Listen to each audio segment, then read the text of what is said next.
la Mutualité française s'implique pour développer l'offre et l'accessibilité des soins partout sur le territoire. La preuve avec un centre de santé ouvert à Tarbes, une zone sous-dotée, à la demande de l'ARS en décembre 2023. On vous y emmène et c'est la directrice générale de la Mutualité française Pyrénées, Myriam Puyot, qui a monté cet espace en un temps record, qui nous fait la visite. Donc ici se trouve l'accueil des patients, secrétariat. Qu'est-ce qu'on voit là par la fenêtre ? On voit la chaîne des Pyrénées, vous avez le pic de midi en face. Alors aujourd'hui il fait beau donc vous pouvez en profiter. C'est une qualité de vie, on est à 20 minutes de la montagne et à 1h30 de la mer. Ces locaux, situés donc au pied des Pyrénées, accueillent un centre de santé avec des consultations de médecins généralistes sur rendez-vous, mais aussi un centre d'urgence non programmé qui accueille les patients envoyés par le SAMU et enfin une maison médicale de garde le soir. Alors ensuite on va continuer la visite. Venez, à l'entrée vous avez vu il y a la salle d'accueil, il y a un sas qui évite effectivement d'avoir des soucis de violence, etc. Protéger les salariés et les locaux également. On va regarder les cabinets médicaux. Nous avons 4 bureaux médicaux, tous équipés de la même manière. Donc un bureau, ordinateur, téléphone, imprimante, table de soins, d'examen, un chariot où ils ont tout ce qu'ils ont besoin. Et encore une fois, même si la fenêtre est en partie protégée évidemment pour le côté privé pour les patients, on voit encore les Pyrénées qui dépassent. Tout à fait, oui, j'ai juste mis à hauteur des monts des Pyrénées pour qu'on puisse effectivement de temps en temps, alors nous on n'est pas très grandes, hein, mais les médecins qui font un 80 effectivement ils voient très bien.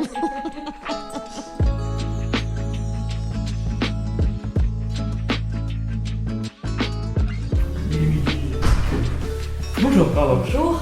Dites-moi, qu'est-ce que je peux faire pour vous ? Je tousse, je suis très fatiguée D'accord.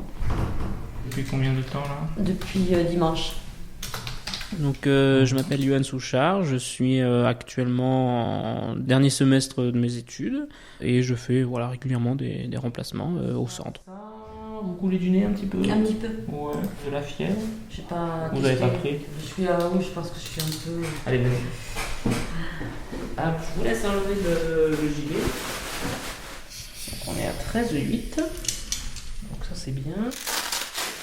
Je voulais commencer les remplacements et puis le côté assez flexible du centre. On pouvait choisir les jours auxquels on voulait aller, des demi-journées, tout ça. Bon, c'était très très flexible, donc c'est vrai que c'est pour ça que j'ai commencé par ça. Et puis après, de fil en aiguille, étant donné que c'est un exercice très différent de ce qu'on peut trouver en ville, parce qu'on a des patients qui n'ont plus de médecin traitant depuis des années, donc on voit des choses totalement différentes.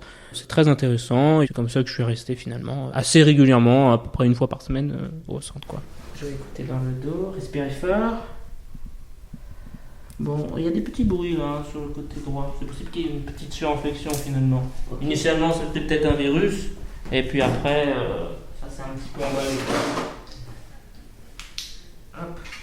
Je vais juste regarder la bouche. Il y a 8 médecins, 6 sont retraités, 1 est encore en activité. Nous avons également des internes et des post-internats qui viennent chez nous. C'est une priorité pour nous de pouvoir effectivement demander aux jeunes de venir voir comment fonctionne un centre de santé, leur montrer qu'effectivement, à un moment donné, il y a une qualité de professionnelle qui est non négligeable tout de même. Déjà, c'est du salariat, donc il y a ce côté-là où on cherche pas forcément à faire énormément de chiffres ou quoi que ce soit.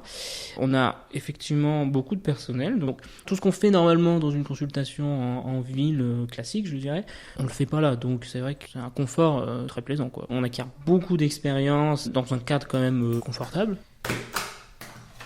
Voilà, je posais des questions. Tout va bien. Je vous laisserai juste donner ça à l'accueil, c'est pour le secrétariat, d'accord ? Ok, donc d'ici 2 jours, c'est bon. Oui, voilà, c'est ça.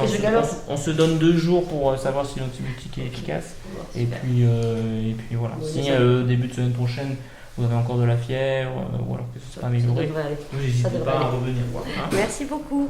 Puis l'équipe est très sympa, donc c'est vrai qu'on peut discuter de certains cas, et puis que ce soit d'un point de vue médical ou d'un point de vue social, ou parfois aussi pour se libérer un peu, parce que voilà, il y a des consultations qui sont pas forcément faciles non plus. Cette écoute-là et cet échange, il est intéressant. Bonjour. Alors attends, moi j'ai une idée. Docteur Condis, avez-vous encore votre thèse de quand vous avez passé la thèse ? Oui, Tu veux pas la thèse à Dr Condis? Moi, elle est faite. Ouais, mais c'est publié. Docteur Condis. J'ai exercé pendant 40 ans à Orient. J'ai pris ma retraite depuis 5 ans. Et vu la pénurie de médecins, j'ai repris des colliers.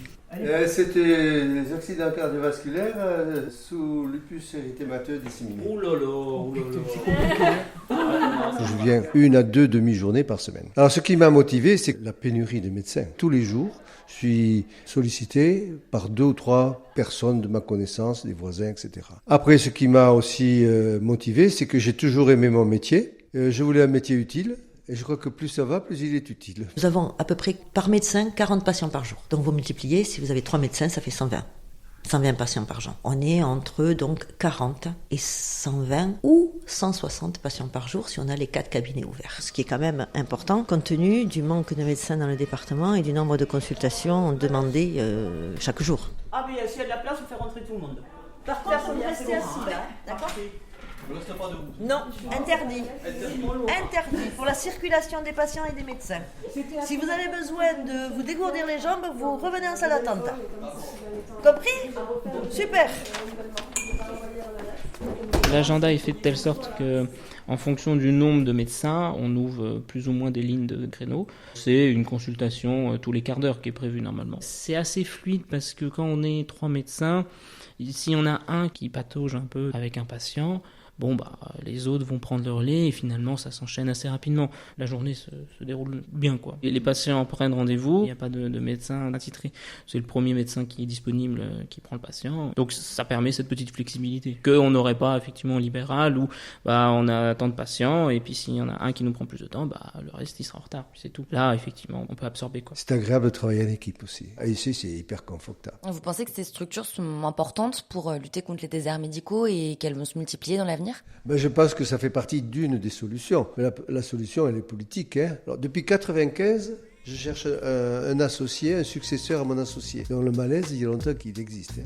Alors comment la mutualité française, à travers des sites comme cet espace santé à Tarbes, s'engage dans la politique de lutte contre les déserts médicaux et qu'est-ce que cela change concrètement sur le terrain pour les patients ? Ce sera l'objet de notre 2e épisode.